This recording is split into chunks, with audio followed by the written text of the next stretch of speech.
Gobi. So we did, and that was all. Back at the house, she got the guest room at the end of the hallway with a private bathroom and her own laptop so she could Skype her family back home. My room was next to hers, and at night, as I'd sit there memorizing SAT words or banging my head against a college application, I'd hear her voice through the wall, talking in low bursts of consonant-heavy syllables I didn't understand, communicating with family members half a world away. At least, that's what I thought.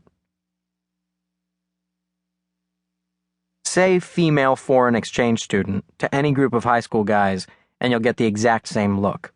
It's like every single one of the dogs playing poker simultaneously catching wind of the same exotic new milk bone.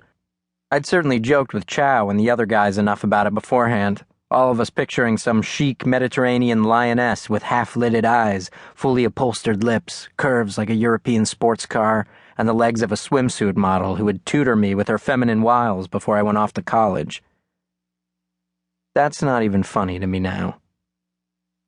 Gobi wasn't much taller than my kid sister, with oily dark hair that she always tucked back and a fat bun behind her head, where it always escaped to stick stubbornly out, shiny and angular on either side, like flippers on a penguin.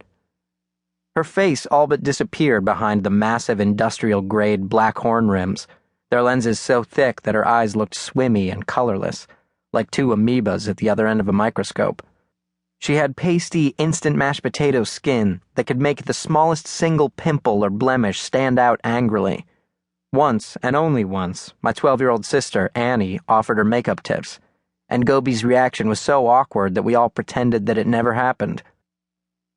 Her one facial expression, a startled combination of hesitation and uneasy befuddlement, might have made her a target for bullying in some high schools, but in the halls of Upper Thayer, it made her literally invisible, a shadow always hovering somewhere near the lockers with an armload of books clutched against her chest.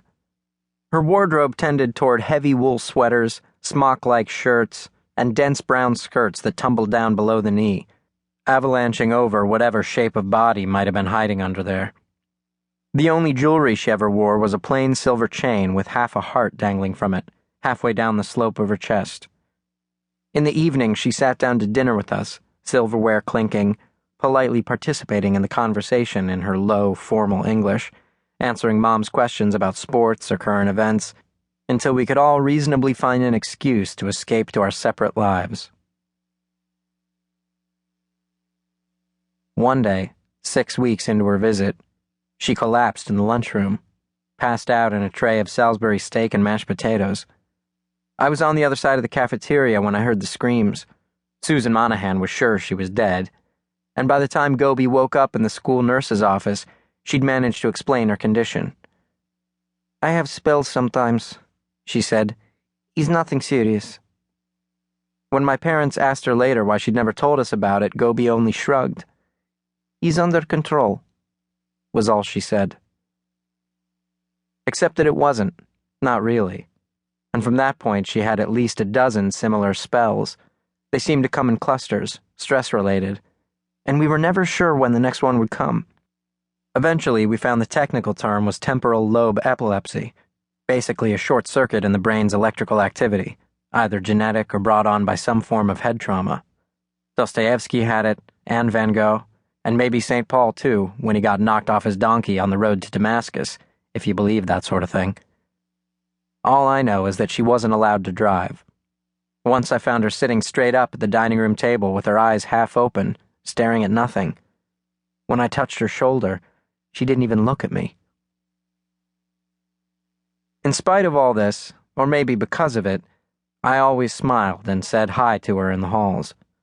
I helped her with her English Lit homework and practically did her PowerPoint presentation on the New York Stock Exchange on the morning that it was due. Even so, whenever she saw me coming, she always looked away, like she knew how much crap people gave me about it. Not my real friends. I'm talking about world-class losers like Dean Whitaker and Shep Monroe, rich jerks whose Fortune 500 dads swam the icy seas of international finance looking for their next meal. None of that bothered me. The guys that I hung out with and played music with, the guys in Inchworm and one or two friends who hadn't abandoned me when Dad made me quit the swim team to join the debate team, they seemed to understand.